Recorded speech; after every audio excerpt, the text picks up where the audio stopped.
positive agreement on the fate of Syria has been thrashed out in Switzerland's Geneva at a meeting that was hosted by the UN Special Syria Envoy Staffan de Mistura. Top diplomats from Russia, Iran and Turkey have agreed to launch a committee by January for drafting a new constitution now.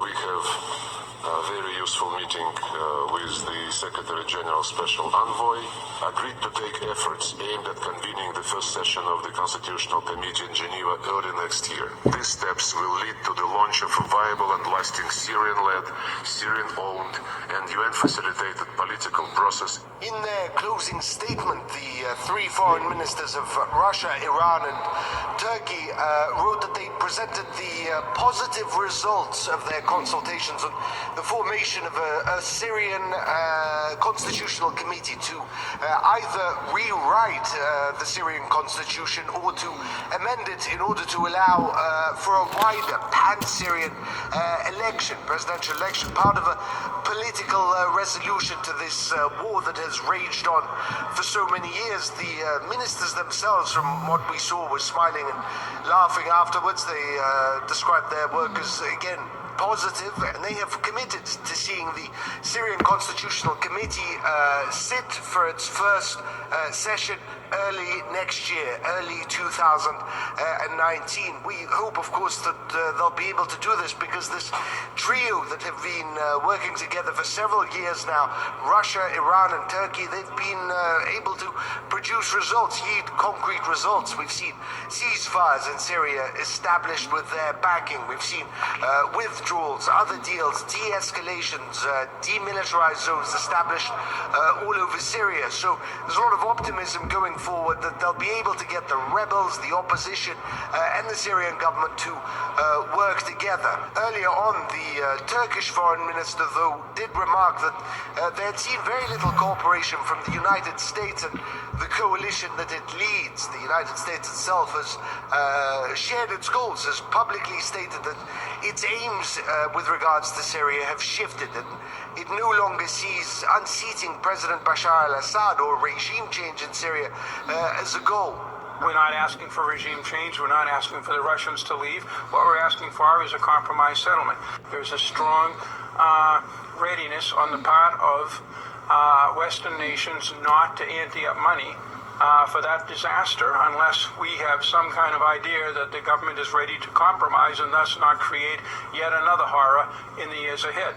Nevertheless, the situation in Syria remains volatile, especially now with Turkey threatening to intervene, to invade northern Syria out of security concerns, as they see the YPG Syrian Kurds that control much of northern Syria as a terrorist organization, and they have threatened to act. We're also seeing sporadic fighting in Idlib with jihadists joined by rebels there and the Syrian Arab army clashing from time to time. So there's certainly motivation to get things done. Our senior correspondent Murat there. Let's try and work out where this is going to go. Busted flush, will it be successful? Joshua Landis is director of the Center for Middle East Studies at the University of Oklahoma. Hey there, I'm really interested to get your views on this. After so much horror, so much war there in this country, it seems now that Russia, Turkey and Iran, as we've heard, have got some sort of path forward, maybe towards constitutional reform there. And maybe, do you think there's going as far as taking Syria to an election anytime soon, or is that still such a way off? It's still a way off. You know, de Mistura, the UN envoy, was hoping that he could get this deal done and this committee established before the end of the year when he retires. That did not happen. He said there's still miles to go. So it's not clear that this committee is going to satisfy the United States in any way. You quoted the special envoy to Syria, Jeffrey, from the United States. He said, in fact, that we're not looking for regime change, which he'd been accused of, but he said he wanted dramatic change in the regime. Yeah, so now, what would it need? What would it need for you know, that's kind of dramatic change means that Assad's got to go, or does it not? What are the other options then to satisfy the US? Well, the U.S. is not going to be satisfied if Assad stays, and that's the real problem, because Turkey, Russia, the Syrian government, Iran, are not looking for Assad to leave. In fact, this entire war was fought over that question, and Assad has won. He's consolidated his power within at least 65% of Syria territory. So it doesn't look like he's going to leave anytime soon. The Americans are counting on this committee constitutional change and elections overseen by the UN, which will then change the regime peacefully and bring about a peaceful settlement in America's favor. That's dramatic change to the regime. But that's unlikely to happen. And America said it's going to keep its forces in Syria until that happens. So that could mean that America is an open-ended force in Syria. How important is it that America is involved in all of this? So this is called kind of the Astana format, isn't it? I.e. where Europe and where America are not involved in the talks. This is what's happened now again, Russia, Turkey and Iran. They're pretty confident that they can maybe find a way forward as early as January here for some sort of change. And what does Syria actually think about this Astana format not having America involved or Europe involved?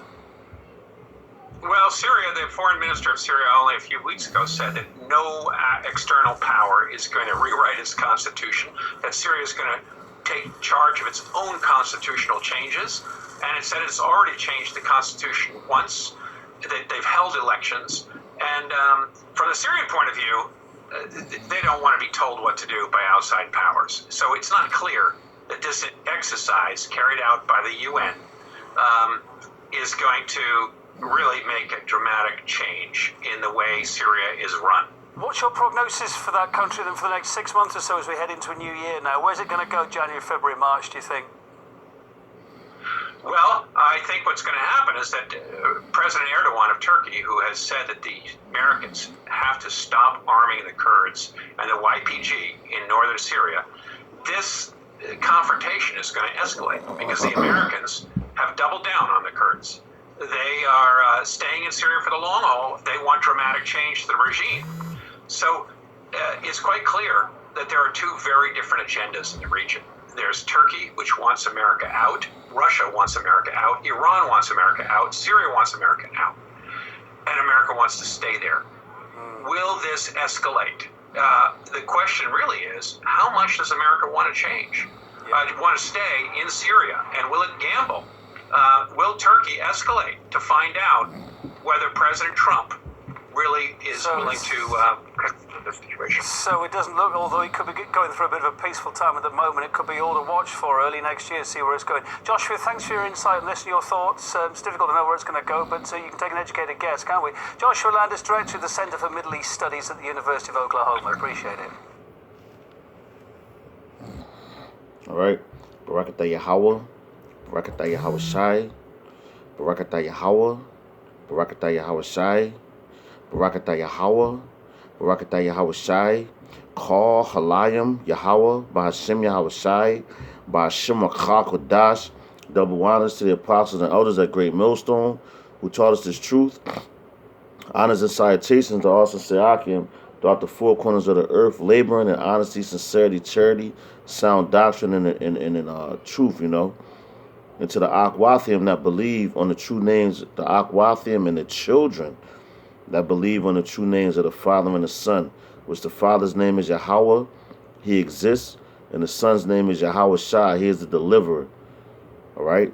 Because Yahweh Shai is going to be the one that ultimately to deliver us out of this captivity. My name is Micah Allah Bun Gad Bun Yasha Allah. I'm with the Watchman Philadelphia camp, you know. And yeah, that article, well, you know, the video I just played, you know, that's basically these other nations they pulling away from America, man. You know, like you had the whole Brexit, that's Britain, you know, which basically is like the mother of America, man, is pulling away from America, like, yo, I don't fuck with my daughter no more, you know, which this place is done, and all the other nations, you know, that's around America is following suit. So now all these other nations talking about, yo, they're doing it for peace. And don't nobody want America in their land, Syria and all that. They want them out, man. And when you want somebody out your crib, you asking them, you talking to them. After that, it's going to get physical, you know. But right now they're saying peace and all that. So this is the book of 1 Thessalonians chapter 5 and 3. It says, but when they shall say peace and safety, Then sudden destruction cometh upon them as travail upon a woman with child, and they shall not escape, man. So yeah, America's not going to escape this destruction that Yahweh Shimon Shai has planned for that ass, man. You know? He got that destruction planned for America. And they gonna catch every bit of it. Like, you know how like niggas in the streets be like, yo, they gonna catch these hands and these feet. America gonna catch all that. Why? Because you want to be in everybody's business. You want to be the police of the world. You know. You want to go around trying to increase what's not yours. So guess what? Yahweh Shema Shah going to destroy that ass, man. And it's funny how the same scriptures keep coming out, man, because this is prophecy, man. You know, the year 2019 is going to be something real crazy, man. You know, Lord's willing to be the last year in this captivity. You know, Lord's will be the last year in this captivity. You know, because we hastening the time of Yahweh Shai to come back. We want him to come back, man. Any nigga that don't want Yahweh Ba'Shem Yahweh Shai to come back, they not in the right spirit, man. And I said nigga, because I meant nigga. If you don't want Yahweh Ba'Shem Yahweh Shai to come back, you a nigga. All right? It's the book of Jeremiah chapter 4 and 20. It says, destruction upon destruction is cried, for the whole land is spoiled. So the spoil, I believe it was went back to being destroyed, basically. Hurt. It says, suddenly are my tents, my home, spoiled, and my curtains in a moment, man. So yo, all them different countries, man, you know, they been jacked up. You know? But America, these people here that think they're comfortable in their lands and all that, that shit gonna get touched, man. That shit gonna get touched. And those other, even those other lands too, wherever the Israelites are scattered at, on four corners of the earth, yo, your place that you inhabit is gonna be touched, man. And if you were 2/3 in that area, you're gonna be destroyed. And you Edomites, 100% America gonna be wiped the fuck out, man. Totally destroyed, man.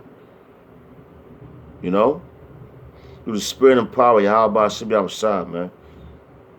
Alright? I'm gonna bring this last scripture up. Cause I ain't even, I'm to the point, I'm so tired of, like, you gotta teach the brothers, man. You know, Esau, he get on my nerves. It's the book of Joel, chapter 3, verse 10. It says, beat your plowshares into swords and your pruning hooks into spears. Let the weak say I am strong. So, yo, that's what the weak saying right now. They like America. Listen, man, you got to get up out my crib, man. We want you out of here. You know? You have no business being around these parts. That's what they basically saying, man. You know? That's what they're saying. So, like, man, prophecy is being fulfilled. And they getting their weapons ready. If America don't want to comply with them, you know, what they going to do? They going to go right at them. So this is another World War III update, man. You know? The spirit and power, Yahweh Shemi outside. Real fast, not too long, Lord's will, you know, and I just want... Lord's will, I hope that this message goes out to who it has to go to and touches the ears of who it needs to touch. Through the spirit and power, Yahweh Shemi Shah. You know, I hope I wasn't rambling too much. I hope it made sense. And to the next lesson, I'm going to say Shalom Yasharala. You know, peace and blessings to the elect and death to America. Shalom.